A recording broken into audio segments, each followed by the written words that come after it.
नमस्कार, मी नीलम. सायराज किचनमध्ये तुम्हा सर्वांचं मनापासून स्वागत.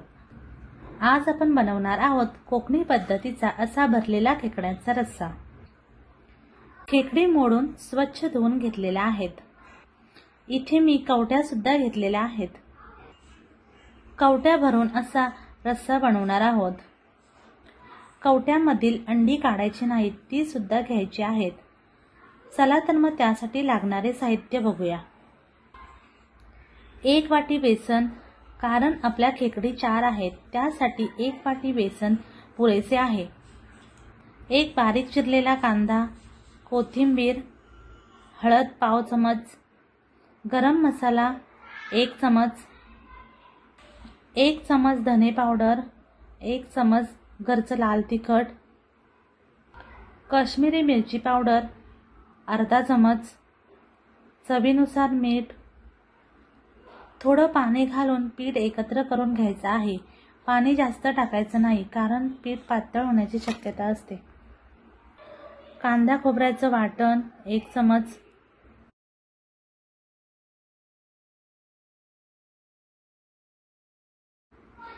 मिश्रण एकत्र झाल्यावरती आता आपण कवटीमध्ये भरूया. अशा प्रकारे सर्व कवट्या भरून घ्यायच्या आहेत.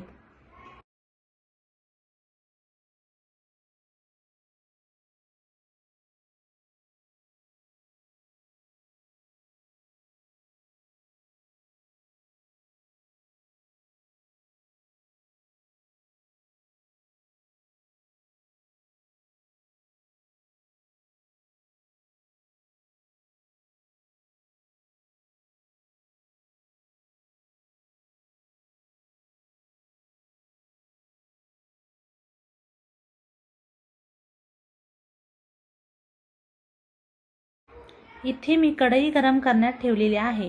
कढई गरम झाल्यावरती त्यामध्ये 3 पळी तेल घालूया.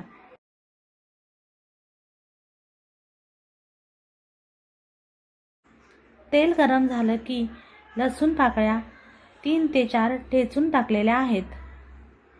नंतर बारीक चिरलेला कांदा घालून सोनेरी रंग येईपर्यंत परतून घेऊया. आता त्यामध्ये 1 चमच घरचं लाल तिखट, पाव चमच हळद, 1 चमच धने पावडर, 1 चमच गरम मसाला, 1 चमच काश्मीरी लाल मिरची पावडर. आता सर्व मसाले परतून घेऊया. नंतर कांदा खोबऱ्याचं वाटण टाकून व कोथिंबीर टाकून ते सुद्धा परतून घेऊया व चवीनुसार मीठ टाकून पुन्हा परतायचं आहे. वाटण तेल सुटेपर्यंत परतून घेतलेलं आहे.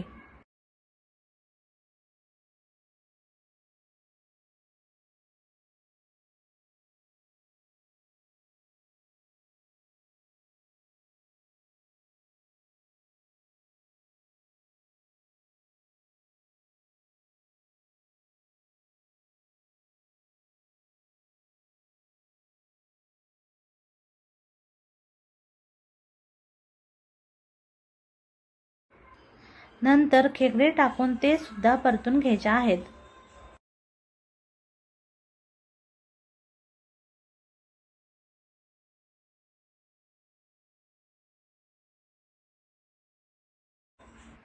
खेकडी 5 मिनिट परतून झालं की गरम पाणी टाकून पुन्हा एकत्र करून घेऊया.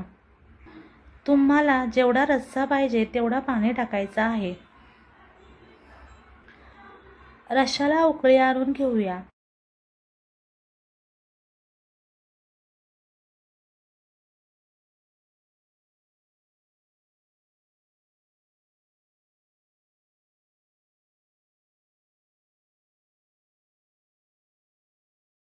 नंतर भरलेल्या खेकड्या ज्या बाजूने बेसन भरलेले आहे त्याच बाजूने रश्शामध्ये खेकड्या टाकायच्या आहेत.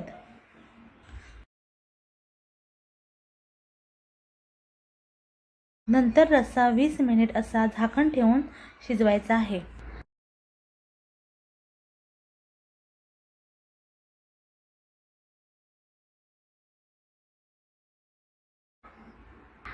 चला तर मग आपला कोकणी असा खेकड्यांचा रस्सा तयार आहे.